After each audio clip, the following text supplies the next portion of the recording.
Jérémie, chapitre 13. Ainsi m'a parlé l'Éternel, va, achète-toi une ceinture de lin, et mets-la sur tes reins, mais ne la trempe pas dans l'eau. J'achetai la ceinture, selon la parole de l'Éternel, et je la mis sur mes reins. La parole de l'Éternel me fut adressée une seconde fois, en ces mots, prends la ceinture que tu as achetée, et qui est sur tes reins. Lève-toi, va vers l'Euphrate, et là, cache-la dans la fente d'un rocher. J'allai, et je la cachai près de l'Euphrate, comme l'Éternel me l'avait ordonné.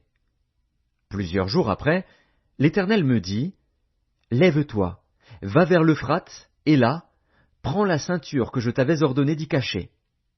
J'allai vers l'Euphrate, je fouillai, et je pris la ceinture dans le lieu où je l'avais cachée. Mais voici, la ceinture était gâtée, elle n'était plus bonne à rien. La parole de l'Éternel me fut adressée, en ces mots.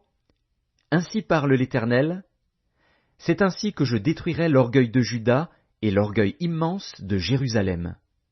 Ce méchant peuple, qui refuse d'écouter mes paroles, qui suit les penchants de son cœur, et qui va après d'autres dieux, pour les servir et se prosterner devant eux, qu'ils deviennent comme cette ceinture, qui n'est plus bonne à rien. Car comme on attache la ceinture au rein d'un homme, ainsi je m'étais attaché toute la maison d'Israël et toute la maison de Juda, dit l'Éternel, afin qu'elles fussent mon peuple, mon nom, ma louange et ma gloire. Mais ils ne m'ont point écouté. Tu leur diras cette parole, ainsi parle l'Éternel, le Dieu d'Israël. Tous les vases seront remplis de vin, et ils te diront, ne savons-nous pas que tous les vases seront remplis de vin?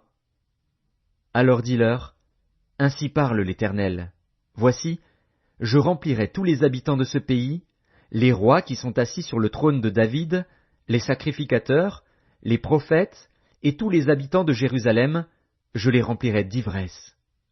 Je les briserai les uns contre les autres, les pères et les fils ensemble, dit l'Éternel.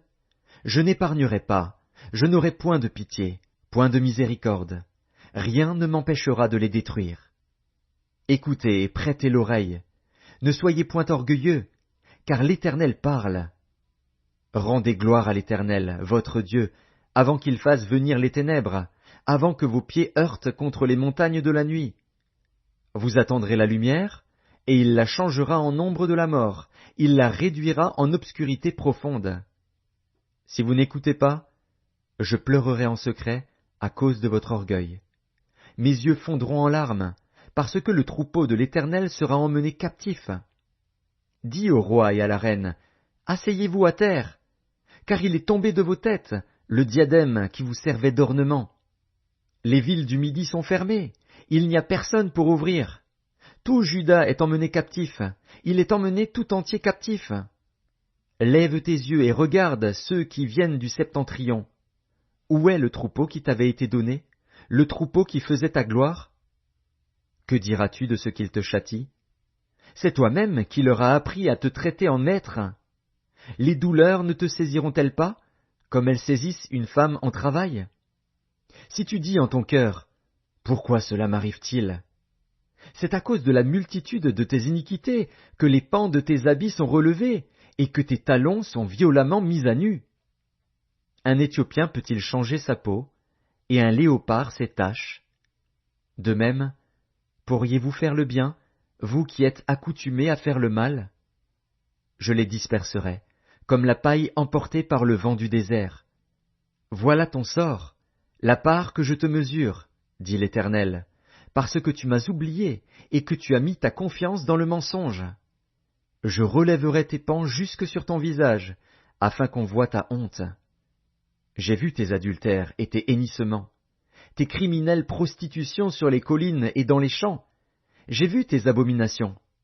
Malheur à toi, Jérusalem! Jusque à quand tarderas-tu à te purifier?